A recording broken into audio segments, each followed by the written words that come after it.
Bonjour à toutes et à tous, bienvenue sur Télégoël. Nous sommes le jeudi 22 février. Les vacances d'hiver débutent ce week-end. Attention, déclenchement du plan grand froid de niveau 2 orange sur le Pas-de-Calais pour permettre de mettre à l'abri les personnes les plus démunies. Un seul numéro, le 115, si vous voyez des personnes en difficulté à cause du froid. Au programme de cette édition, le Salon de l'Habitat à Lens, l'inauguration des locaux de l'AM2C à Avion, le salon My Green City, la sécurité routière, les bâtisseurs en herbe, une visite audio-descriptive au Louvre-Lens et le travail d'un bronzier d'art, artisan exceptionnel sur Vendin-le-Vieil. Notre invitée du jour, Sabine Finet, conseillère régionale en charge du personnel, de la fusion du budget et des affaires juridiques, sans oublier Fred Peter et le sport, ainsi que Nathalie et l'agenda culturel. A tout de suite, je rejoins Nathalie sur le plateau.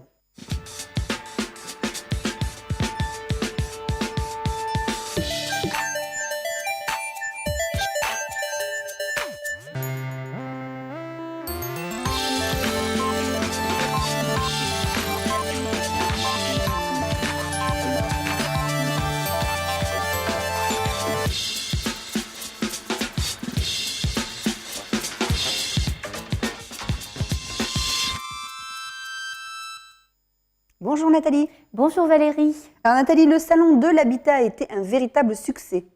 Oui, installé dans les salons VIP du Stade Bollaert, le salon de l'habitat a vu passer quelques 3400 visiteurs sur 3 jours. De nombreuses informations pour les futurs acquéreurs de maisons ou pour l'aménagement et les économies d'énergie. Camille, notre reporter à toute épreuve, est allée profiter des bons plans de ce salon que nous retrouverons certainement l'année prochaine. Le salon de l'habitat et de l'immobilier s'est installé à Lens pour quelques jours. Direction le Stade Bollaert, tribune Le Pagno. On a plusieurs pôles sur le salon. Un pôle immobilier, donc avec les promoteurs immobiliers, les constructeurs de maisons individuelles, les agences immobilières. Au niveau du financement, on a une banque, donc le partenaire qui est le CIC, et plusieurs courtiers spécialisés dans les prêts immobiliers. Ensuite, on a un espace habitat pour l'amélioration de l'habitat, rénovation de la maison, sur les économies d'énergie, sur l'isolement, sur l'aménagement des combles. Et un dernier pôle sur la déco avec plusieurs décorateurs d'intérieur, des décoratrices qui font du coaching, donc qui vous accompagnent sur vos projets d'aménagement, de déco. Il y a aussi des stands avec des petits objets sympas, les tendances actuelles. Alors ça y est, on est au salon de l'habitat et de l'immobilier de Lens. On va aller découvrir quelques stands, venez avec moi, suivez-moi.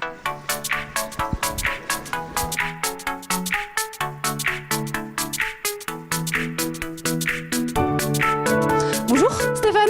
Alors est-ce que vous pouvez nous raconter un peu ce que vous faites, ce que vous présentez, les articles que vous vendez dans votre boutique ? Alors déjà, nous, c'est la boutique Ometa, donc on est situé à Hénin-Beaumont sur la place de la République, au 80. Et donc on vend des articles de déco, notamment, enfin tout ce qui est, pour l'instant, c'est plutôt le thème Indus. Alors on vend mobilier, déco, bougeoir. On a aussi une gamme de chambres d'enfants, enfin enfants, avec des peluches, des doudous. On vend des horloges, on vend toute une gamme de bougies aussi parfumées. C'est la première fois que vous êtes sur ce salon ? C'est notre tout premier salon d'ailleurs. C'est votre tout premier salon ? Voilà. Et alors ça se passe bien, ça va ? Je suis fier du résultat, je suis fier du rendu. Super. Et alors vous attendez beaucoup de monde ? Vous pensez que ça va bien marcher ou... L'important pour nous, c'est vraiment vitrine, que les gens viennent surtout à la boutique découvrir, parce que la boutique est pleine de charme. C'est vraiment en fond de cours, il faut oser passer le cap du couloir, mais elle est vraiment, vraiment sympa. Après la déco, direction la construction. Bonjour Bruno, on est sur votre stand Ami-Bois. Est-ce que vous pouvez nous expliquer un peu ce que vous faites ici ? On fait de la maison exclusivement en ossature bois, à haute performance thermique et en conformité avec le souhait des gens qui veulent des maisons mieux isolées et très rapidement montées. Toujours dans l'économie d'énergie ? Dans l'économie d'énergie et dans la performance énergétique. Ami-Bois, c'est pour la première fois qu'elle est sur ce salon. C'est important pour vous ? C'est très important. Au niveau de la clientèle ? D'être présent dans notre secteur où la maison bois n'est pas légion. Il y a une vraie demande en bois, effectivement, traditionnellement on est en brique, mais on sait aussi faire des maisons avec des habillages autres que le bois. On peut avoir des revêtements de façade totalement différents, enduits, habillage brique, bois ou matériaux plus modernes. Après s'être intéressés aux fabricants, nous sommes allés à la rencontre de ceux qui rénovent vos maisons.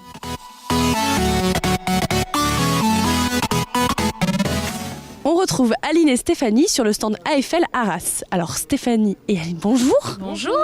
Alors est-ce que vous pouvez nous présenter un peu votre stand ? Oui, bien sûr. Alors, on est le réseau AFL. On est situé sur Achicourt, précisément juste à côté d'Arras. Donc, on est spécialisé dans la rénovation énergétique. On peut proposer différents types d'études et des devis de manière gratuite. Le réseau AFL existe depuis maintenant 8 ans. Et qu'est-ce que vous proposez comme sorte de rénovation ? Oui, alors on est spécialisé dans tout ce qui est poêle, donc le poêle à granulés, poêle à bois. On propose aussi des études concernant les hydrofuges. Donc les hydrofuges toiture, c'est la rénovation de la toiture. On peut aussi proposer les systèmes d'isolation. Donc avec différents types d'isolation. On est là pour aider les personnes, leur enseigner, les guider vers le meilleur choix à faire pour leur habitation. Chaque maison est bien sûr spécifique et il faut trouver les matériaux les plus rentables pour les habitants. Le salon de l'habitat et de l'immobilier, c'était 60 exposants sur près de 1500 mètres carrés. Bref, il y avait de quoi satisfaire votre intérieur comme votre extérieur. Ça y est, c'est fait. L'association AM2C, Association Mission Civique et Citoyenne, a désormais son local. Situé à Avion, en place de l'ancien service information de la ville, les jeunes intéressés par le service civique vont pouvoir désormais venir se renseigner directement au sein de l'association. Salle informatique, salle de formation et de détente, tout a été conçu pour que les jeunes se sentent accompagnés dans leur démarche. On rappelle que le service civique est ouvert aux jeunes de 16 à 25 ans pour une durée entre 6 et 8 mois, 24 heures par semaine, avec une indemnité mise en place par l'État durant tout le cursus. Le local a été mis en place grâce aux communes d'Avion, Méricourt, Billy-Montigny et Salomine. Une mutualisation des moyens pour accompagner les jeunes sur le territoire. On écoute David Robitaille, le président de l'association, et Émilie, une volontaire du service civique depuis septembre 2017. C'est le siège de l'association où on a beaucoup de jeunes qui ont quitté le circuit scolaire. Il y a également des jeunes qui sont en difficulté, qui ne trouvent pas forcément de travail après la fac ou après leurs études. Il y a vraiment une certaine hétérogénéité au niveau du profil des jeunes du service, des demandeurs du service civique. C'est aussi un outil qui nous permettra de réaliser toutes ces formations. Parce que lorsqu'on rentre dans un service civique, chaque jeune est obligé de faire 2 journées de formation citoyenne et également de passer le PSC1, les premiers secours. Il faut savoir que l'État prend en charge une grosse partie, pratiquement 70 à 80% par le biais de l'ASP. Et ensuite, il y a une indemnité d'une centaine d'euros qui est versée par l'association pour les frais de déplacement, etc. Mais qui est aussi, je dirais, pris en charge par l'ASP. Alors, je suis arrivée en service civique le 1er septembre 2017. J'y suis jusqu'au 30 avril 2018. Et je suis en culture et loisirs. Donc, moi, je suis plus en charge de la communication au sein de la mairie de Billy-Montigny. Donc, je vais faire tout ce qui est les affiches, les flyers, tout ce qui est dépliant, tout le graphisme. Et là, en plus, j'ai travaillé pour créer un nouveau site internet pour AM2C. Donc voilà, ça fait un peu partie de mes tâches habituelles. Je cherchais un emploi et j'ai été voir mon tuteur parce que je le connaissais déjà d'avance et il m'a parlé qu'il allait faire des nouveaux services civiques. Donc là, j'ai postulé et j'ai été prise tout de suite. Je connaissais le dispositif, mais je ne savais pas déjà de base que ma ville en proposait. Donc quand je l'ai su, je l'ai fait tout de suite, parce que au moins ça me permettait de pouvoir utiliser mes compétences au sein de ma ville.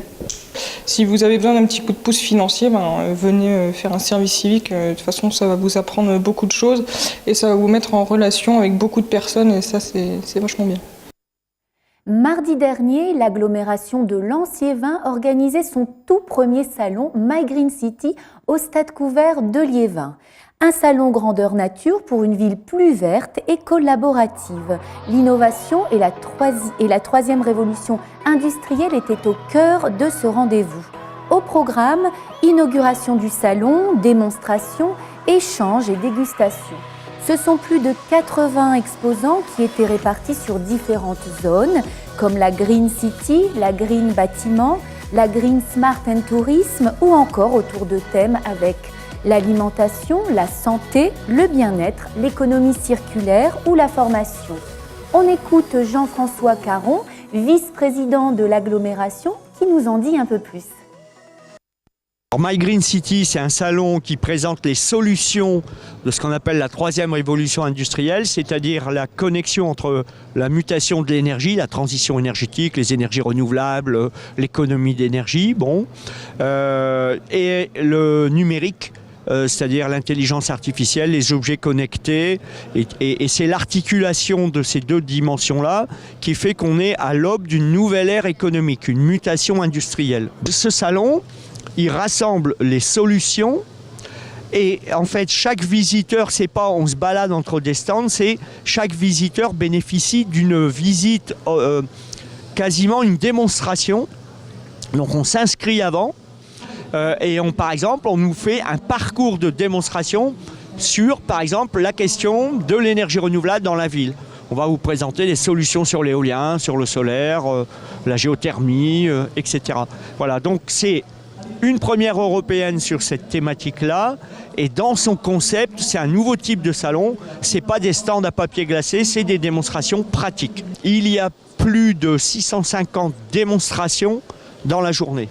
Ça veut dire qu'on a plus de 650 personnes qui se sont inscrites pour faire un bout du parcours.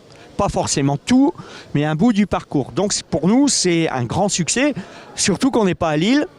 Et que faire des salons, des grands événements à rayonnement régional et au-delà, en général, ça se fait sur l'île. Donc c'est aussi important pour le territoire minier de montrer qu'ici, on développe de l'innovation et que, quelque part, on a un nouvel avenir qui s'inscrit dans ces nouveaux métiers. Donc c'est important pour la ville de Liévin, c'est important pour notre agglo de Lens-Liévin. Télégoël était bien sûr présente sur ce salon et chaque semaine, vous découvrirez une innovation, un projet ou une entreprise présente sur My Green City dans votre JT. Vous retrouverez notamment Cédric Valero, créateur de mode à partir de chambres à air de vélo, mais aussi Arnaud Trenel et son projet de bike park toute saison, Olivier Hirel des paniers de Léa pour une meilleure alimentation en entreprise, ou encore Jean-François Druon et son centre de formation de complexe aquatique Perferméo. Cette semaine, partons à la rencontre de l'école des Têtes en l'air avec Christophe Lamory. L'Association des paralysés de France, l'établissement de Liévin, l'IEM Van Bise, a créé une école de télépilotage de drones. L'école est destinée aux jeunes en situation de handicap moteur. C'est un secteur professionnel appétant pour les jeunes qui permet, malgré un handicap moteur, de pouvoir intégrer une profession. Alors, le télépilotage de drone nécessite quelques diplômes, nécessite un théorique QLM et nécessite une pratique du drone. Et dans nos locaux, on gère la formation théorique et on gère la formation pratique. Alors, on commence avec des petits drones écoles, comme vous pouvez voir là-bas au fond. Ces petits drones sont des drones passe-partout où le pilotage est vraiment à la base de l'apprentissage et après on passe sur des drones type professionnel et professionnel. Pour l'instant on a 10 élèves en formation par tranche de 2-3 élèves parce qu'on ne peut pas faire voler 10 drones en même temps. On travaille par tranche de 2-3 élèves, donc au matin le théorique et l'après-midi la pratique. Je fais du drone depuis 1 an et demi. Ce qui me plaît parce que ça m'a permis de trouver un métier. Parce que sans quoi j'aurais pas quoi faire. Je vais devenir télépilote, puis je vais être dans les pompiers. La pratique du vol, pour moi c'est facile. C'est le théorique, c'est dur mais je vais réussir quoi. Si vous voulez, je vous fais une démonstration.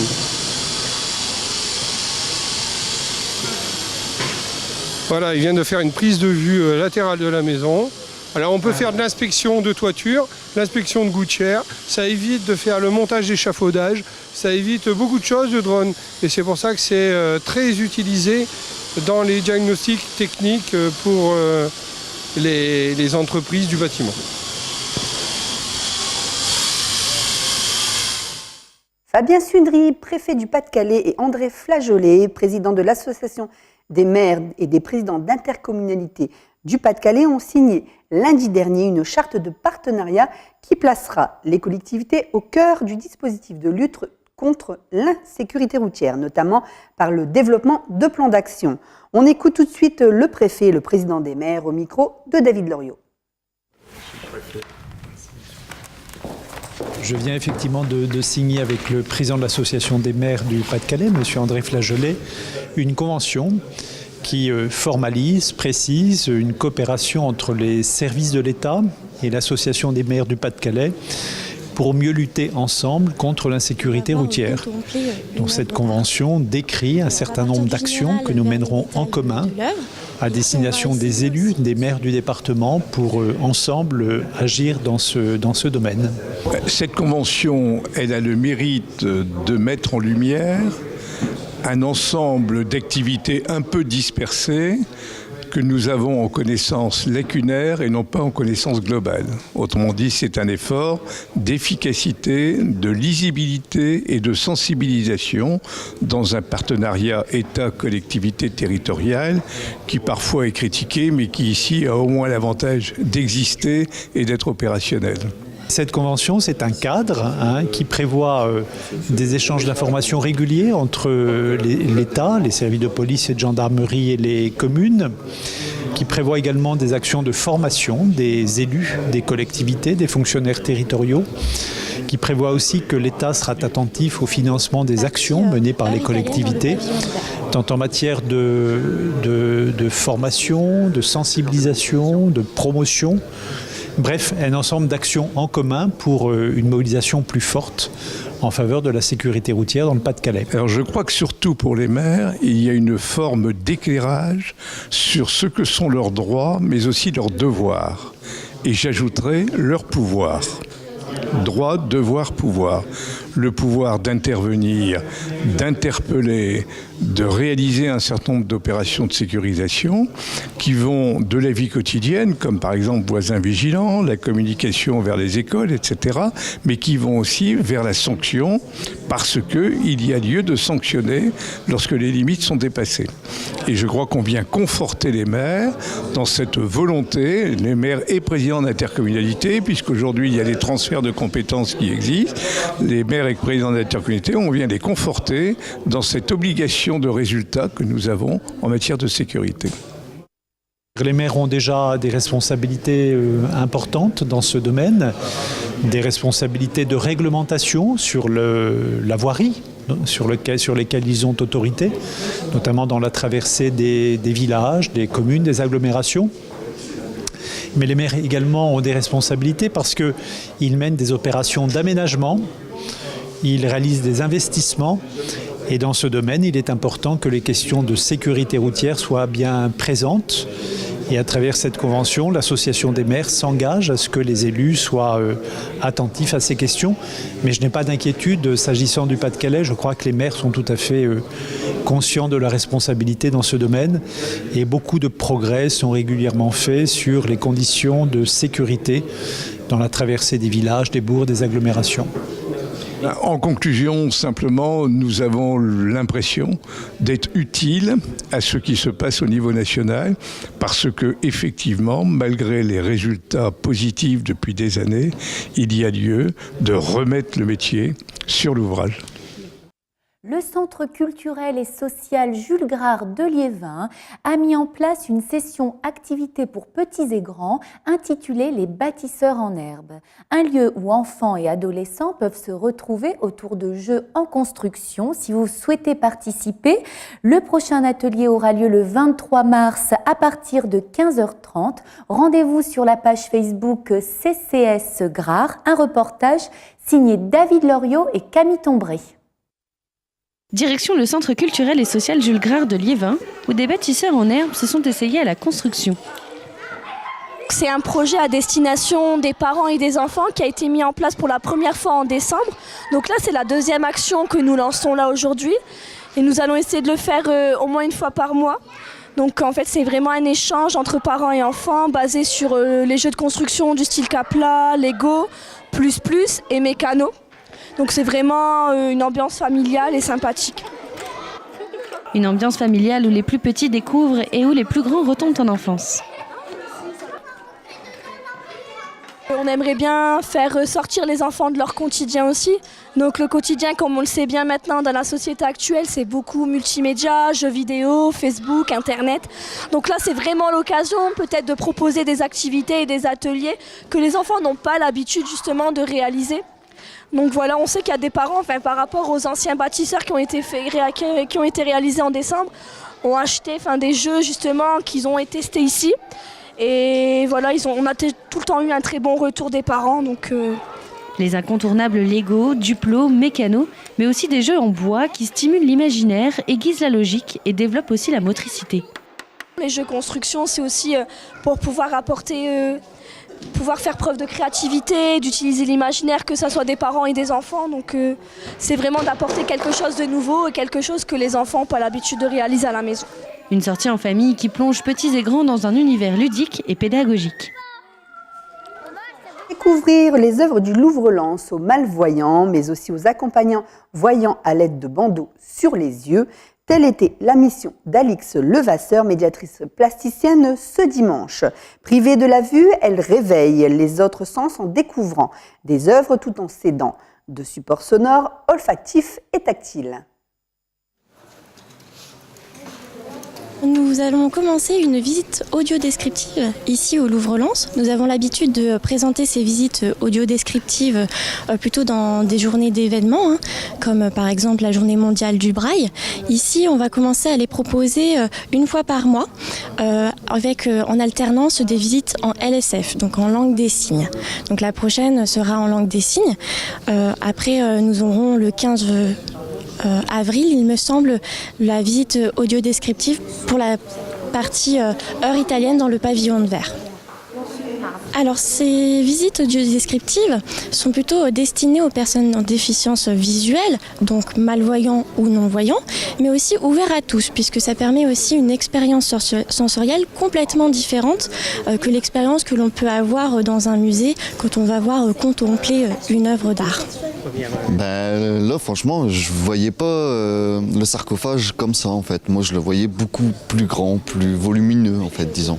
On est dans le noir complètement, donc on est obligé de se fier à ce que la dame nous raconte.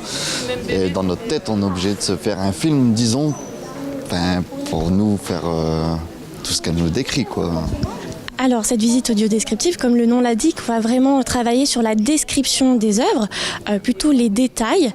On va partir du général vers les détails de l'œuvre et puis on va essayer aussi d'apporter d'autres choses comme du toucher, par exemple en touchant du matériau comme le marbre, ou alors des odeurs aussi, l'odeur de la rose, du pin qui est exposé sur une œuvre de la Galerie du Temps. Pour moi, pour nous c'est la première fois, donc... Mais justement, moi l'idée je la trouve super. Moi maintenant, comme ma femme elle est malvoyante, tout ce qui touche aux aveugles et aux malvoyants, je trouve ça super, quoi. Tout ce qu'ils font pour eux, rien que les chiens guides, franchement ça les aide dans la vie, mais bien comme il faut. Et ils devraient même faire plus. Pas spécialement pour les personnes aveugles ou malvoyantes, mais pour tous les handicapés et personnes... vous savez, même les personnes âgées, ils ont des déficiences visuelles, auditives et tout, donc si c'est pas mal, franchement, c'est bien. C'est un peu compliqué. Vous retrouverez toutes les informations sur le site internet du Louvre-Lens et également avec l'accueil du Louvre-Lens qui vous indiqueront les différentes visites en LSF et en audio-description. Si vous êtes un particulier ou professionnel en possession de luminaires anciens qui aurait besoin d'une restauration, ne cherchez plus, l'atelier Dupont, anciennement La Berre, est là pour vous éclairer. Direction Vendin-le-Vieil pour découvrir ce savoir-faire qui se fait de plus en plus rare.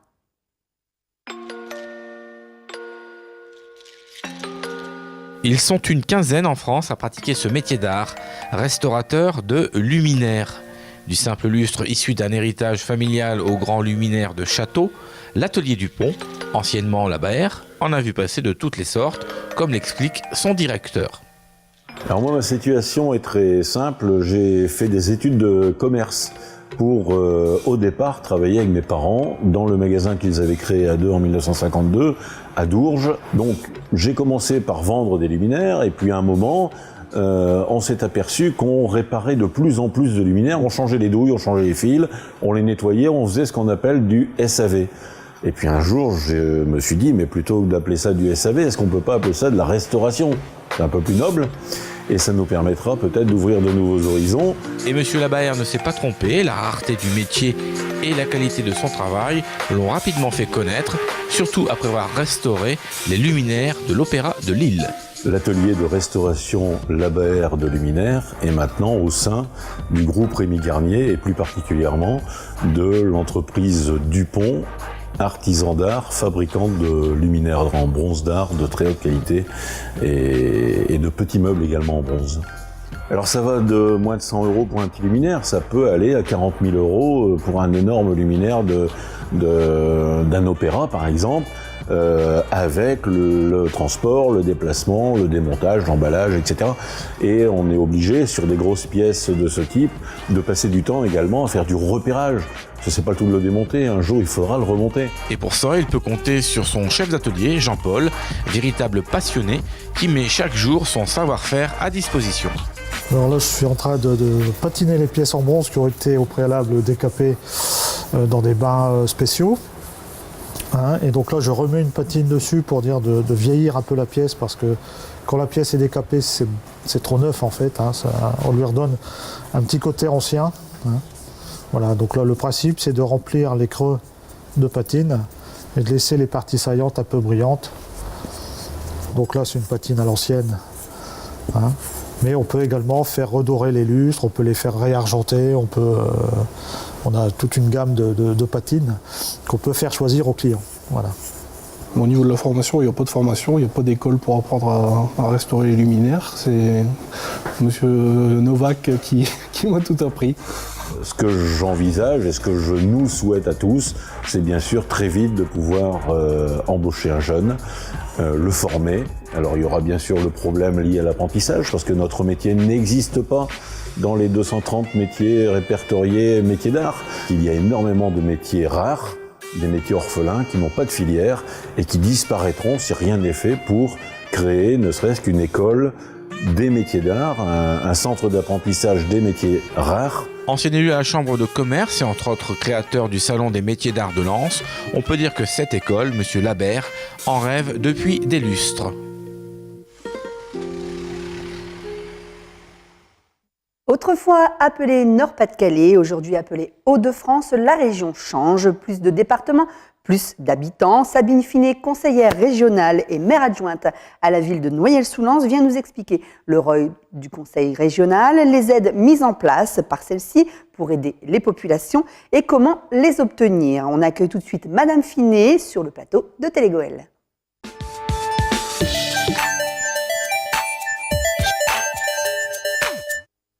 Bonjour Madame Finet. Bonjour. Bienvenue sur Télégoël. Merci à vous pour cette belle invitation qui me permet ce matin d'évoquer la région qu'on pense bien éloignée souvent des habitants, mais qui finalement répond à des préoccupations tout à fait proches du quotidien des habitants, donc de cette belle région Hauts-de-France. Alors, je l'ai dit, vous êtes conseillère régionale. Pouvez-vous nous expliquer un petit peu justement le rôle du conseil régional et des conseillers régionaux? Oui, alors nous sommes 170 conseillers régionaux répartis sur l'ensemble du territoire. La population des Hauts-de-France, c'est plus de 6 millions d'habitants, donc 10% de la France, c'est considérable. Les compétences de la région sont bien entendu d'abord les transports, les lycées, l'ensemble de nos lycées, et puis le développement économique et tout ce qui touche au territoire, à son maillage et à veiller justement à une équité sur l'ensemble du territoire. Alors, un changement de politique en 2016 avec le départ de M. Daniel Percheron et l'arrivée de M. Xavier Bertrand. Quels sont les grands changements qui ont été réalisés depuis 2016 ? Alors, nous avons utilisé un slogan de campagne qui était « La région au travail ». Donc, une orientation effectivement à destination des entreprises, des particuliers également, et une volonté du président Bertrand d'axer l'ensemble des politiques régionales, même celles à destination des particuliers, pour un retour au travail. Donc, tout ce qui touche la formation, l'aide aux demandeurs d'emploi, donc au travers notamment de Proche Emploi qu'on a créé dès le départ, dès le 4 janvier 2016, et puis une vraie volonté justement d'accompagner le retour de notre population au travail. Alors Nathalie, tu as quelques chiffres à nous donner concernant la région justement. Oui, alors on l'a évoqué tout à l'heure, 6 millions c'est le nombre d'habitants de la région, 5 c'est le nombre de départements qu'on retrouve, qui la composent, donc le Nord, le Pas-de-Calais, la Somme, l'Oise et la Picardie, et 3, car on est la troisième région plus peuplée de France. C'est ça. Alors est-ce que c'est difficile de gérer une région si grande? Est-ce qu'on peut satisfaire tout le monde? Alors c'est forcément difficile et justement, vous l'évoquez très bien, la fusion de plusieurs départements et de plusieurs anciennes régions forcément complique le travail. Cette dualité entre Lille et Amiens, on la connaît bien. Nous nous efforçons de gommer les inégalités justement des territoires, mais quand on prend une commune comme Lille ou les petites villes picardes qui sont plutôt rurales du sud de l'Aisne, on n'a forcément pas du tout les mêmes préoccupations et les mêmes besoins. Ça complique. Alors pour aider toutes ces populations, justement, il y a des aides qui sont mises en place.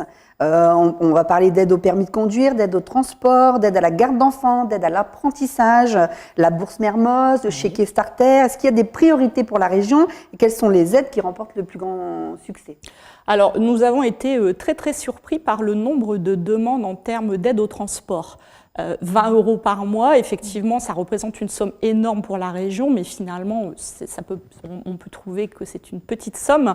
Ça représente quand même 240 € à l'année, et on a eu plus de 17 000 demandes. Donc ça dépassait effectivement bien, je ne vais pas dire nos espérances, mais en tout cas ce qu'on avait estimé au départ en mettant en place cette aide au transport. Alors elle vient suppléer tous ceux qui n'ont pas de transport en commun, puisque bien entendu, l'idéal, c'est d'utiliser les transports en commun qui sont aussi gérés, notamment les trains, par la région, mais certaines de nos populations sont éloignées de ces transports ou alors travaillent en horaire décalé et donc ont besoin d'utiliser la voiture. Donc effectivement, cette aide a été beaucoup demandée. L'aide à la garde d'enfants, où effectivement on donne également 20 €, 30 € pour une famille monoparentale. C'est compliqué aussi de faire garder les enfants quand on reprend un travail et ça peut être un vrai frein à la reprise d'une activité professionnelle pour les mamans, pour les papas qui sont tout seuls, il y en a aussi, mais également pour les couples où il faut effectivement sacrifier une partie du budget qui est dégagé par le nouvel emploi pour faire garder les enfants. Donc ces deux aides ont été les plus demandées. Et en troisième, je positionnerai également l'aide en fournissant des véhicules, en fait, puisqu'on avait un parc relativement important sur la région Hauts-de-France, avec beaucoup de petites citadines de taille moyenne, et on les a mis à disposition pour 2 € par jour pour les personnes qui n'avaient pas de véhicule et qui en avaient besoin, et on a connu vraiment un franc succès avec cette possibilité. Et tout ça justement pour favoriser le retour à l'emploi? Oui, pour favoriser le retour à l'emploi, je pense que sur la région, parce qu'on est déjà 2 ou 3 points au-dessus effectivement du taux de chômage moyen en France, mais encore plus vrai sur le bassin minier, même si un élu régional doit s'occuper de toute la région. Moi, c'est le territoire que je connais, dans lequel j'ai grandi. Il est absolument nécessaire d'accompagner le retour à l'emploi, le soutien à la formation, éventuellement l'apprentissage pour nos plus jeunes. Oui, parce que est-ce qu'il n'est pas trop tard en fait, d'aider quand on n'a plus de travail? Est-ce qu'il ne faudrait pas démarrer beaucoup plus tôt au niveau de l'école, au niveau justement des lycées, puisque la région s'occupe des lycées? Alors, il faut démarrer beaucoup plus tôt. C'est aussi toute cette politique de formation et d'apprentissage où l'État commence aujourd'hui effectivement à regarder de près ce qu'on peut faire en termes d'accompagnement de nos jeunes. Effectivement, lorsqu'on est sans emploi et qu'on a quitté un cursus scolaire, par échec ou en ayant abouti à des études mais qui finalement ne débouchent pas sur un emploi. C'est une vraie préoccupation aujourd'hui de la région. Après Proche Emploi, on a l'intention en 2018 de créer Proche Orientation, donc ce qui permettra également via un numéro vert de contacter des équipes en plus des CIO et en plus des dispositifs qui peuvent déjà exister aujourd'hui pour justement accompagner les jeunes et les aider à choisir la meilleure orientation possible. On continue avec les chiffres, Madame la conseillère. On va parler d'agriculture. Si je vous dis 27 400, Alors, eh bien, c'est le nombre d'exploitations agricoles dans la région. 13 000, c'est le nombre de travailleurs. 130 000 emplois. Ah, pardon, 130 000 emplois. Oui, ça fait peu. 130 000 emplois. 130 000, c'est le nombre de travailleurs agricoles donc, sur ce agricoles et territoire. induits, voilà, c'est ça. Alors, c'est vrai que les Hauts-de-France et autrefois Nord-Pas-de-Calais, Picardie, c'est une grande région agricole, une région de terre, une région d'élevage laitier. Aujourd'hui, il y a une vraie crise sur toute effectivement cette filière que l'on a accompagnée donc au travers d'abord de diagnostics sur les exploitations, puisque toute cette filière doit subir des mutations.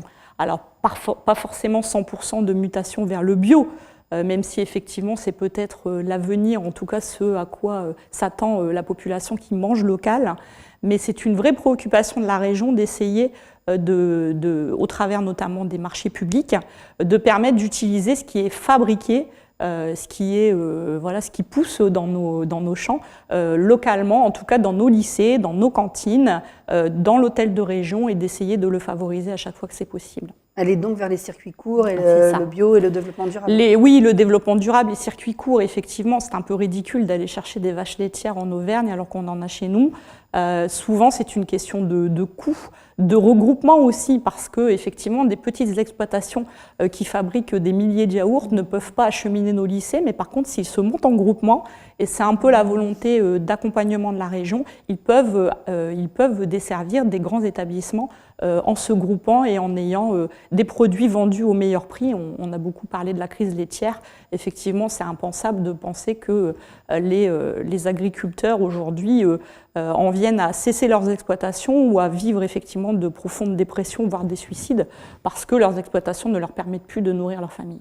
Est-ce qu'il y a des aides qui sont proposées aux agriculteurs sur la région? Alors, on a surtout fait des aides au diagnostic et à l'accompagnement, justement, à la conversion des grandes et des petites exploitations. On est venu également en complément pour pouvoir leur expliquer comment ils devaient vivre justement les mutations des métiers de demain. Et on favorise, nous, à chaque fois qu'on le peut, également l'achat direct à nos producteurs locaux. Et on est présent au Salon de l'Agriculture qui va débuter là sur Paris. Oui, on a un stand comme l'année dernière, effectivement, où on pourra valoriser le manger local et nos jolis produits. On a plein de bonnes choses en région Hauts-de-France. Alors depuis tout à l'heure, on parle emploi, industrie. Est-ce que l'innovation et la recherche, c'est quelque chose aussi que la région développe et trouve important pour l'emploi? C'est très important, on est en plein cœur de la troisième révolution industrielle. On a sur notre secteur, notamment nous ici, à nouveau, je vais reparler du bassin minier, toute une conversion à opérer de nos anciens sites miniers. On pourrait parler du gaz de mine, de Gazonor, qui est à Avion, juste à côté d'ici. Toute cette révolution industrielle et tout cet accompagnement vers les technologies de demain est très important. Bon, voilà, on a utilisé le stade couvert il y a peu pour justement y organiser un grand salon. La région était partenaire et toutes ces mutations sont vraiment suivies par le vice-président Philippe Rapneau qui nous accompagne au quotidien pour essayer justement de valoriser ce qu'on sait faire différemment. Alors une question certainement un peu plus politique. Certains trouvent que le bassin minier est un peu délaissé au profit de la Picardie et de l'Oise depuis que M. Xavier Bertrand est arrivé à la région. Qu'est-ce que vous pouvez répondre à cela? Alors, il a choisi 2 territoires et je pense que c'est un très bel exemple et un beau révélateur pour passer 2 semaines d'immersion. Donc, il a passé une semaine d'immersion plus dans le nord et il en a passé une chez nous, une complète, une semaine, du lundi au vendredi, où il a rencontré les élus locaux, où il a tenu une réunion publique, où il a découvert ou redécouvert des sites, notamment celui de Los-Angoël avec Jean-François Caron. Il était présent au CD2E il y a encore quelques semaines. Il est très attentif à ce qui se passe chez nous, conscient que le bassin minier fait partie des territoires qui ont vraiment besoin d'être accompagnés encore davantage. Parce que effectivement, on a un taux de chômage relativement important, un taux de déscolarisation, et puis une perte de nos industries autrefois si florissantes. C'est quand même la région qui a chauffé toute la France. Et aujourd'hui, on a besoin justement d'accompagner toutes ces mutations. Le président Bertrand est très souvent soucieux de ce qui se passe sur le bassin minier. Alors, est-ce qu'il y a des dates à venir importantes pour la région ? Alors, des dates à venir, des dates qui se renouvellent. Je pourrais vous parler du Stade Couvert Arena, qu'on a rouvert il n'y a vraiment pas longtemps. Donc c'est vraiment un plaisir que la région ait accompagné donc la réouverture de ce bel endroit. On a eu deux jolis week-ends d'athlétisme. Et puis il y aura d'autres événements. On devrait y avoir Danny Boone, pourquoi pas, sur le stade couvert. Donc ça sera une jolie date, c'est bientôt, voilà. Dans 15 jours, et on aura Irish Celtics juste avant. Donc ce sont de jolies dates qui prouvent qu'effectivement on peut faire de belles choses sur Lens-Liévin. C'est très important. Oui, c'était important de rouvrir un tel lieu aussi pour le bassin minier, parce que c'est vrai que quand on va aller voir un concert, c'est sur l'île. Quand les grosses salles de spectacle sont tous dans le nord, et sur le bassin minier, il n'y avait pas vraiment. Voilà, c'est compliqué effectivement pour toute une partie de la population, alors en termes de coûts, mais en termes de déplacement aussi. Voilà, tout le monde ne peut pas effectivement aller fréquenter les salles de l'île. Et c'était vraiment dommage de ne pas pouvoir continuer d'exploiter cet équipement, moi qui a bercé ma jeunesse.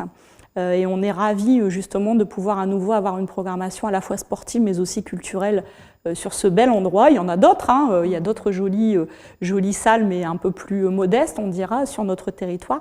Je pense que c'est vraiment un bel exemple de ce qu'on peut faire avec une jolie aréna en fait, sur un territoire comme le nôtre. Alors pour l'emploi, il y a le transport. Oui. On entend la SNCF en ce moment qui a un peu de difficulté. La région s'occupe des trains régionaux. Oui. Ici, dans le bassin minier, se développe beaucoup le BHNS. Est-ce que la région va participer à ce développement et venir s'accoler à ce BHNS, on va dire, accompagner et développer le transport pour éviter, par exemple, les nombreux bouchons qu'on voit pour se déplacer de Lille, plus de Lens à Lille que de Lille à Lens. Mais dans les deux sens, je pense, ça devient compliqué. Je pense qu'effectivement, le BHNS, la région y contribue, au travers effectivement des investissements en termes de transport. C'est une co-construction financière, en tout cas, via le SMT. Ce BHNS va répondre effectivement à des problèmes de mobilité, mais ne répondra pas à tous les problèmes. Je pense que le canal Seine-Nord peut être aussi une belle possibilité de désengorger, en tout cas l'A1 et l'A21 qui commencent à être vraiment, vraiment saturés, ce qui pose de gros problèmes de déplacement effectivement à notre population. On reçoit beaucoup de personnes qui travaillent, qui habitent à l'extérieur du bassin minier, qui viennent y travailler, mais on a aussi beaucoup d'habitants du bassin minier qui vont travailler sur Arras, l'île Douai, et qui passent une demi-heure ou trois quarts d'heure dans les transports. C'est juste impensable. Le canal Seine-Nord peut répondre à vraiment le désengorgement, en tout cas des camions, sur ces autoroutes, et nous serons vraiment attentifs à ce qu'il se fasse. D'autres grands projets pour la région ? Alors sur 2018, on a voté dernièrement une aide au permis de conduire pour nos jeunes. Donc les modalités seront déterminées lors du vote de la prochaine commission permanente le 30 mars. En tout cas, la ligne budgétaire est inscrite, puisque ça aussi c'est un vrai frein, en tout cas au démarrage d'une formation ou au démarrage d'un emploi pour nos jeunes. Un permis de conduire aujourd'hui, c'est 1 000 à 1 500 €. Nous allons donc aider avec une avance remboursable de 1 000 € les jeunes dont les familles ne peuvent pas financer le permis de conduire. Aide qui sera remboursée dès que le jeune le pourra de façon différée. Donc ça, c'est un premier accompagnement. Et puis après, au niveau local et au niveau sportif, puisque j'en ai finalement peu parlé, nous allons subventionner l'achat de minibus pour les associations sportives locales, parce que là aussi, emmener les enfants, emmener les équipes dans différents tournois, c'est un peu compliqué, donc on ira jusque 35% du coût du véhicule, donc à concurrence de 10 000 €, ce qui peut permettre de mailler le territoire et de permettre encore une fois de rayonner dans les Hauts-de-France via les petits clubs. Donc on peut retrouver tous ces renseignements sur le site internet de la région, je suppose. Bien sûr, oui. Si on veut se faire accompagner pour l'achat d'un véhicule, c'est pareil, on appelle la région. C'est ça. Alors sur tout ce qui touche l'emploi, la formation et les accompagnements, on va dire un peu particuliers, c'est le numéro vert, donc complètement gratuit, 0800 02 60 80. Et puis après, via la plateforme de la région, vous avez l'ensemble des aides et puis des formules tout à fait simples, des petits formulaires à remplir. On n'a vraiment pas fait compliqué pour que ce soit accessible au plus grand nombre. Oui, www.hautefrance.fr. Merci Madame Filet, merci d'être venue nous éclairer sur le rôle de la région, parce qu'on ne sait pas toujours ça à quoi paraît sert toujours la région compliqué. ou notre département ou notre agglo Lens-Liévin par exemple. Ouais. On reviendra certainement aussi sur ces structures. Merci d'avoir répondu à toutes nos interrogations et à très bientôt. Tout de suite, on retrouve notre ami Fred pour sa rubrique sport.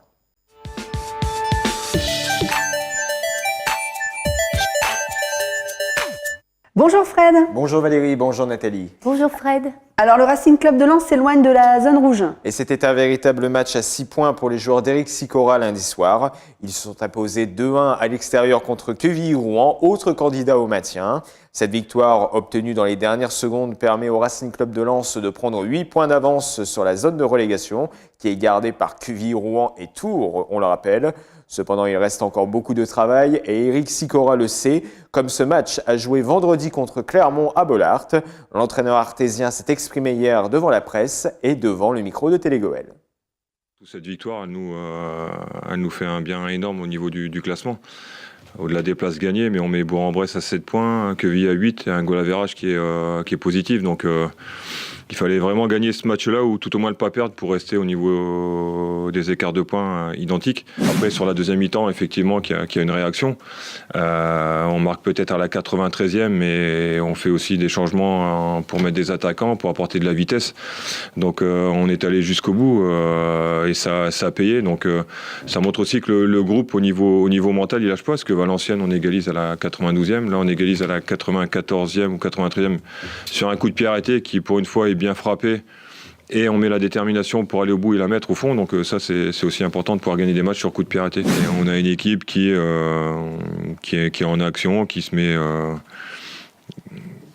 qui attaque pas les matchs comme il faut, ou alors elle attaque comme il faut, mais dès qu'il y a un petit grain de sable sur un ballon perdu, sur une occasion de l'adversaire, on perd pied et on subit. C'est ce qui s'est passé, parce qu'avant qu'on prenne le but, je crois qu'il y a quand même des situations où Jérém, derrière, il nous sauve. Il y a quand même cette réaction qui nous permet de revenir dans ce match-là et de le gagner. Mais ce que j'ai dit tout à l'heure, c'est que contre Clermont, tu fais ça, t'es mort, quoi. Yeah, you know my situation. I don't play a long time, and it's very important for me for play first. First is team, you know. It's if I score and if we lose the games, it's not good, you know. But I prefer we play good, we win the game, and if it's possible, I score a lot of. On prend un but alors qu'on est à l'extérieur et qu'on se fait contrer. On donne le ballon à l'adversaire, il y a un coup franc rapidement joué et on n'est pas en place et on prend un but sur centre et but d'Ajorc. Après, sur l'ensemble du match, on avait fait un bon match pour moi avec des occasions de but. Encore une fois, avec de la possession, beaucoup de centres, mais beaucoup de déchets. Donc voilà ce qui me reste de ce match-là. Je pense qu'il y avait mieux à faire. Il y a rien dans le football, il n'y a rien de vrai. Il y a des équipes qui gagnent pas un match et qui sont capables de gagner. Après, les stats, c'est bien beau, mais après, c'est les actes qu'on met sur le terrain. Si on est conquérant, si on a de l'envie, si on tente des choses, l'équipe adverse, elle fera par rapport à ce qu'on fait. Après, si on subit, si on est à 50% comme en première mi-temps en Quevilly, si elle n'a pas gagné depuis 15 ans, elle va gagner facilement. Donc après, c'est à nous de faire ce qu'il faut et de mettre ce qu'il faut sur le terrain pour la mettre en difficulté. I think it's difficult game. I think it's difficult game for us, but I hope we will play this game good and we will win, because it's very important. Last 3 games in the league we don't win in a stadium, and for sure our fans want to see one victory, and I hope we will give. On sait que ça va être un match compliqué. C'est une équipe qui a la possession. Alors peut-être que ça va nous arranger dans le sens où les équipes qu'on a rencontrées nous laissaient le ballon et elles faisaient un bloc bien groupé, bien compact. Donc voilà, il faut bien se préparer et de toute façon on n'a parlé que de Clermont, nous. Donc il n'est pas question qu'on se dissipe sur un match qui va arriver dans une semaine.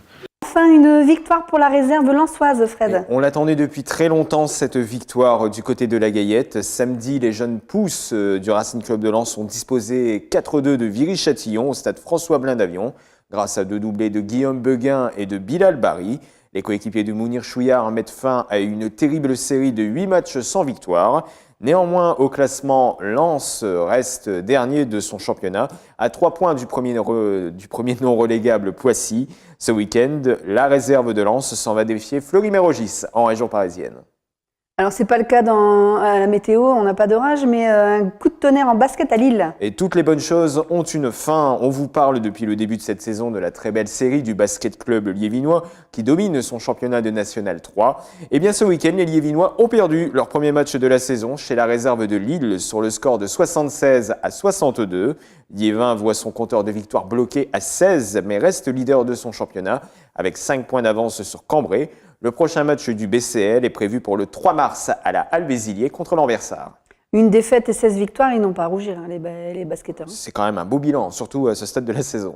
Et on reprend d'ailleurs avec le volleyball qui reprend aussi sur des victoires. Et oui, ce week-end, c'est le début des play-down en volleyball. Les 2 équipes de volley de Arnes reprennent la compétition pour éviter la relégation. Les filles du volley club de Arnes sont premières de cette poule et se déplacent du côté d'Alain ce samedi. Les messieurs du Arnes Volleyball se trouvent dans une position un peu plus inconfortable, en 6e position et directement dans la zone rouge. Ils affrontent ce samedi le VC Belling à la salle Maréchal à partir de 20h. Ce sera donc ce samedi. Et je le rappelle, n'hésitez pas à nous envoyer vos images sur les différents matchs du secteur. On n'hésitera pas à parler de vos clubs. Merci Fred. Merci Valérie, merci Nat. On retrouve tout de suite Nathalie pour l'agenda culturel et ses bons plans.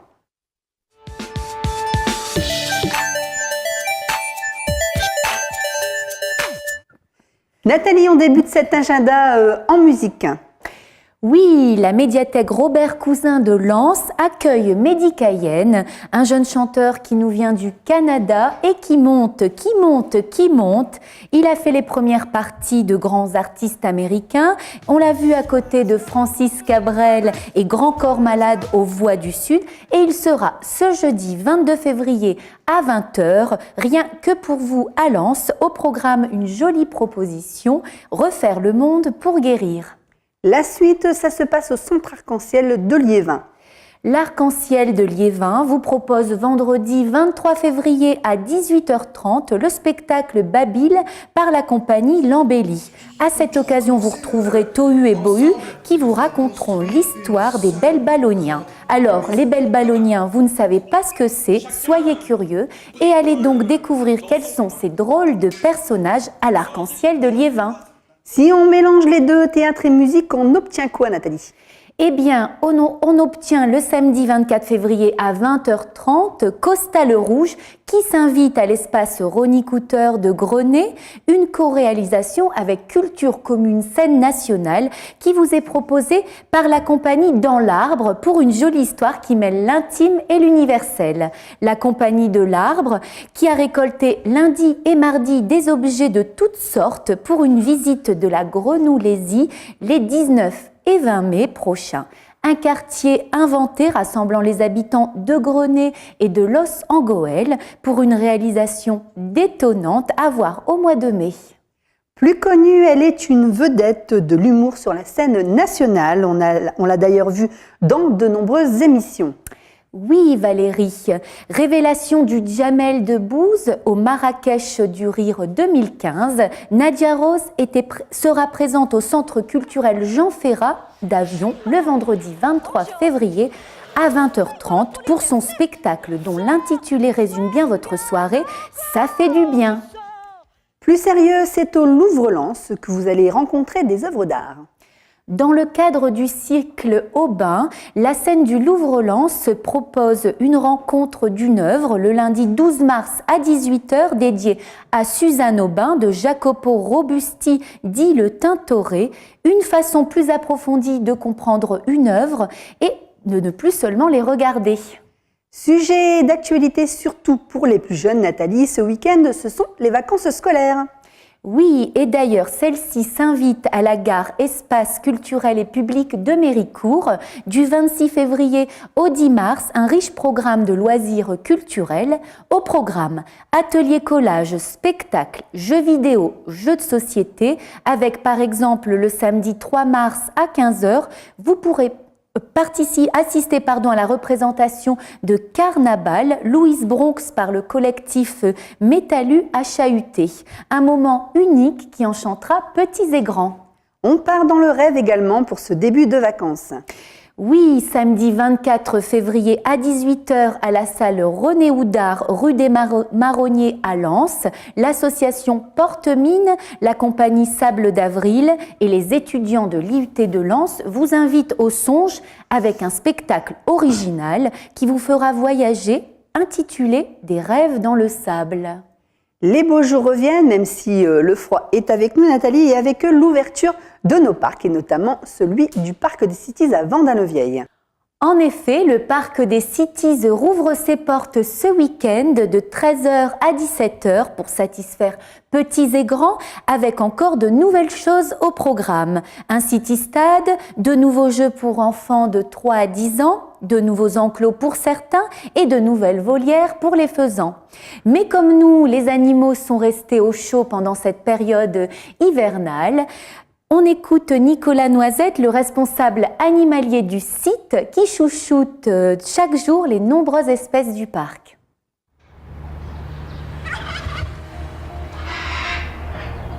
Les nouveautés du parc, des travaux structurants qui ont été effectués.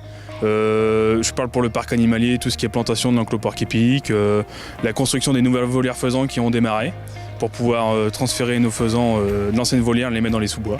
Pour les animaux en hiver, quelques modifications de rations sont effectuées en rajoutant un peu de maïs ou pour les oiseaux surtout, et aussi même pour les porc-épics comme vous avez pu voir tout à l'heure quand vous l'avez filmé. Ensuite, il y a des lampes chauffantes qui sont mises à disposition pour les oiseaux style les haras, les porc-épics, les grues, les espèces un peu plus sensibles au froid en fait. Mais comme sont tous nés en captivité, ils s'habituent au climat de par chez nous en fait. Après, on est vigilant pendant l'hiver sur l'alimentation, s'ils prennent bien l'alimentation, et surtout les bacs à eau qui gèlent ou les abreuvoirs, quoi. Nous nous trouvons dans la zone faisan. Vous voyez que les volières sont en construction. Donc c'est un projet qui devrait être fini pour, on espère, fin 2018 si tout va bien, parce qu'il y a beaucoup de boulot à construire. Nos faisans vont intégrer ces volières après les plantations, comme tout est en cours de construction encore.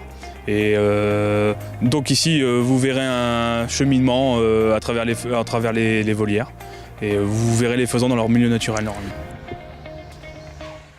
Merci Nathalie, on espère que le beau temps va rester avec nous, même s'il fait un petit peu, même beaucoup froid, pour pouvoir profiter un peu plus dans les parcs du territoire, dans les jardins de nos communes. Les vacances débutent et les enfants ont besoin de se défouler. Alors n'hésitez pas à aller notamment au parc des Glissoires à Avion, au parc des Fételles à Vendin-le-Vieil, ainsi que celui des Cities, au parc de Vingles également. Et s'il pleut, il y aura les musées, le Louvre-Lens, les ateliers, le musée Lens 14-18 et les centres culturels de vos communes. Il y a certainement quelque chose à faire pendant les vacances près de chez vous, alors n'hésitez pas à consulter les sites internet de vos communes. En attendant, on se retrouve la semaine prochaine pour une nouvelle édition. Retrouvez-nous nombreux en replay sur les réseaux sociaux, Facebook, Twitter, YouTube.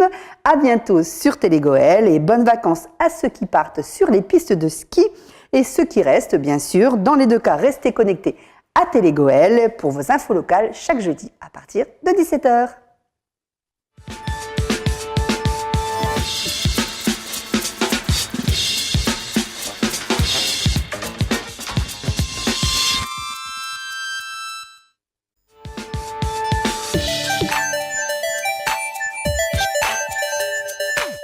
Bonjour Fred. Bonjour Valérie, bonjour Nathalie. Bonjour Fred. Alors le Racing Club de Lens s'éloigne de la zone rouge. Et c'était un véritable match à 6 points pour les joueurs d'Éric Sicora lundi soir. Ils se sont imposés 2-1 à l'extérieur contre Quevilly-Rouen, autre candidat au maintien. Cette victoire obtenue dans les dernières secondes permet au Racing Club de Lens de prendre 8 points d'avance sur la zone de relégation qui est gardée par Quevilly-Rouen et Tours, on le rappelle. Cependant, il reste encore beaucoup de travail et Éric Sicora le sait, comme ce match a joué vendredi contre Clermont à Bollaert. L'entraîneur artésien s'est exprimé hier devant la presse et devant le micro de Télégoël. Cette victoire, elle nous fait un bien énorme au niveau du classement. Au-delà des places gagnées, mais on met Bourg-en-Bresse à 7 points, Quevilly à 8 et un goal average qui est positif. Donc Il fallait vraiment gagner ce match-là ou tout au moins ne pas perdre pour rester au niveau des écarts de points identiques. Après, sur la deuxième mi-temps, effectivement, qu'il y a une réaction. On marque peut-être à la 93e, mais on fait aussi des changements pour mettre des attaquants, pour apporter de la vitesse. Donc, on est allé jusqu'au bout et ça a payé. Donc, ça montre aussi que le groupe, au niveau mental, il lâche pas. Parce que Valenciennes, on égalise à la 92e. Là, on égalise à la 94e ou 93e sur un coup de pied arrêté qui, pour une fois, est bien frappé. Et on met la détermination pour aller au bout et la mettre au fond. Donc ça, c'est aussi important de pouvoir gagner des matchs sur coup de pied arrêté. Et on a une équipe qui est en action, qui se met... qui attaque pas les matchs comme il faut, ou alors elle attaque comme il faut, mais dès qu'il y a un petit grain de sable sur un ballon perdu, sur une occasion de l'adversaire, on perd pied et on subit. C'est ce qui s'est passé, parce qu'avant qu'on prenne le but, je crois qu'il y a quand même des situations où Jérém, derrière, il nous sauve. Il y a quand même cette réaction qui nous permet de revenir dans ce match-là et de le gagner. Mais ce que j'ai dit tout à l'heure, c'est que contre Clermont, tu fais ça, t'es mort, quoi. Yeah, you know my situation. I don't play a long time, and it's very important for me for play first. First is team, you know. It's if I score and if we lose the games, it's not good, you know. But I prefer we play good, we win the game, and if it's possible, I score a lot of. On prend un but alors qu'on est à l'extérieur et qu'on se fait contrer. On donne le ballon à l'adversaire, il y a un coup franc rapidement joué et on n'est pas en place et on prend un but sur centre et but d'Ajorc. Après, sur l'ensemble du match, on avait fait un bon match pour moi avec des occasions de but. Encore une fois, avec de la possession, beaucoup de centres, mais beaucoup de déchets. Donc voilà ce qui me reste de ce match-là. Je pense qu'il y avait mieux à faire. Il y a rien dans le football, il n'y a rien de vrai. Il y a des équipes qui gagnent pas un match et qui sont capables de gagner. Après, les stats, c'est bien beau, mais après, c'est les actes qu'on met sur le terrain. Si on est conquérant, si on a de l'envie, si on tente des choses, l'équipe adverse, elle fera par rapport à ce qu'on fait. Après, si on subit, si on est à 50% comme en première mi-temps Queville, si elle n'a pas gagné depuis 15 ans, elle va gagner facilement. Donc après, c'est à nous de faire ce qu'il faut et de mettre ce qu'il faut sur le terrain pour la mettre en difficulté. I think it's difficult game. I think it's difficult game for us, but I hope we will play this game good and we will win, because it's very important. Last 3 games in the league we don't win in a stadium, and for sure our fans want to see one victory, and I hope we will give. Je pensais que ça va être un match compliqué. C'est une équipe qui a la possession. Alors peut-être que ça va nous arranger dans le sens où les équipes qu'on a rencontrées nous laissaient le ballon et elles faisaient un bloc bien groupé, bien compact. Donc voilà, il faut bien se préparer et de toute façon on n'a parlé que de Clermont. Nous. Donc il n'est pas question qu'on se dissipe sur un match qui va arriver dans une semaine. Enfin, une victoire pour la réserve lensoise, Fred. On l'attendait depuis très longtemps, cette victoire du côté de la Gaillette. Samedi, les jeunes pousses du Racing Club de Lens ont disposé 4-2 de Viry-Châtillon au stade François-Blain d'Avion, grâce à 2 doublés de Guillaume Beguin et de Bilal Bari. Les coéquipiers de Mounir Chouillard mettent fin à une terrible série de 8 matchs sans victoire. Néanmoins, au classement, Lens reste dernier de son championnat, à 3 points du premier non relégable Poissy. Ce week-end, la réserve de Lens s'en va défier Fleury-Mérogis en région parisienne. Alors, c'est pas le cas à la météo, on n'a pas d'orage, mais un coup de tonnerre en basket à Lille. Et toutes les bonnes choses ont une fin. On vous parle depuis le début de cette saison de la très belle série du basket club liévinois qui domine son championnat de National 3. Et bien ce week-end, les Liévinois ont perdu leur premier match de la saison chez la réserve de Lille sur le score de 76-62. Liévin voit son compteur de victoire bloqué à 16, mais reste leader de son championnat avec 5 points d'avance sur Cambrai. Le prochain match du BCL est prévu pour le 3 mars à la Halle Bézilier contre l'Anversar. Une défaite et 16 victoires, ils n'ont pas à rougir, les basketteurs. C'est quand même un beau bilan, surtout à ce stade de la saison. Et on reprend d'ailleurs avec le volleyball qui reprend aussi sur des victoires. Et oui, ce week-end, c'est le début des play-down en volleyball. Les 2 équipes de volley de Arnes reprennent la compétition pour éviter la relégation. Les filles du volley club de Arnes sont premières de cette poule et se déplacent du côté d'Alain ce samedi. Les messieurs du Arnes Volleyball se trouvent dans une position un peu plus inconfortable, en 6e position et directement dans la zone rouge. Ils affrontent ce samedi le VC Belling à la salle Maréchal à partir de 20h. Ce sera donc ce samedi. Et je le rappelle, n'hésitez pas à nous envoyer vos images sur les différents matchs du secteur. On n'hésitera pas à parler de vos clubs. Merci Fred. Merci Valérie, merci Nat. On retrouve tout de suite Nathalie pour l'agenda culturel et ses bons plans.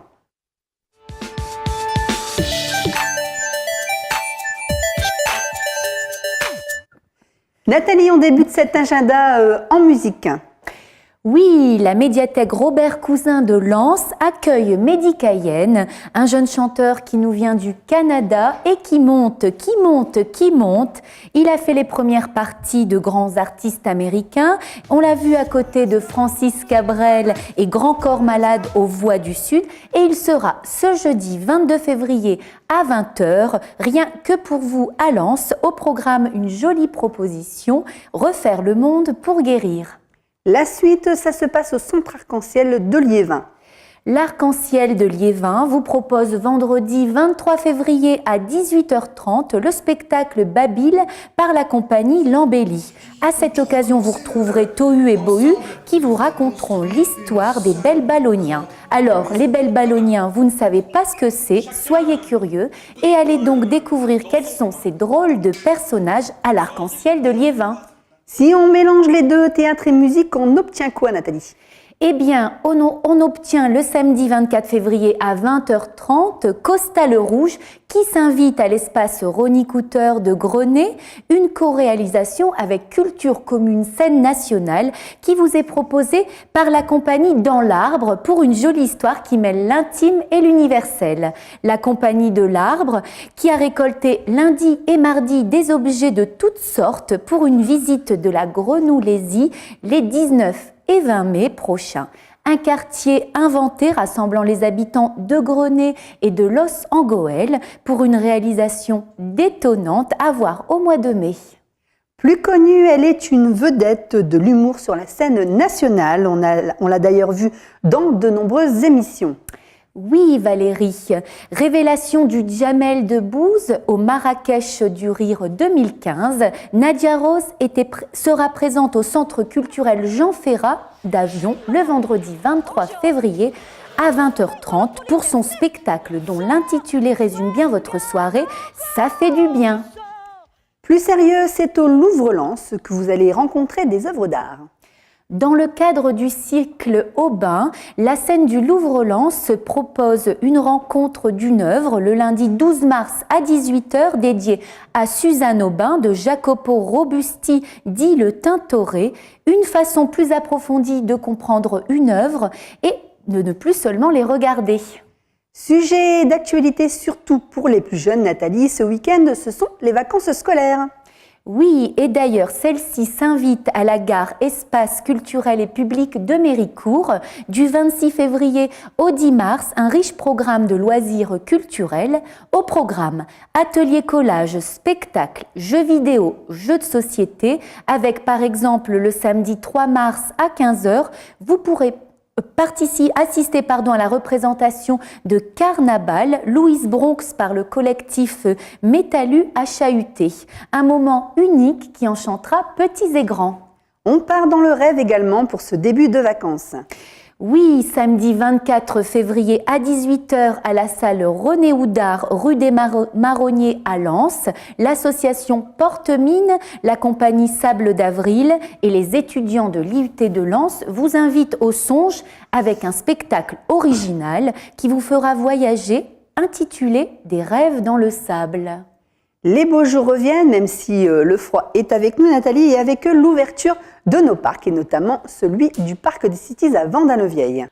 En effet, le Parc des Cities rouvre ses portes ce week-end de 13h à 17h pour satisfaire petits et grands, avec encore de nouvelles choses au programme. Un City Stade, de nouveaux jeux pour enfants de 3 à 10 ans, de nouveaux enclos pour certains et de nouvelles volières pour les faisans. Mais comme nous, les animaux sont restés au chaud pendant cette période hivernale, on écoute Nicolas Noisette, le responsable animalier du site, qui chouchoute chaque jour les nombreuses espèces du parc.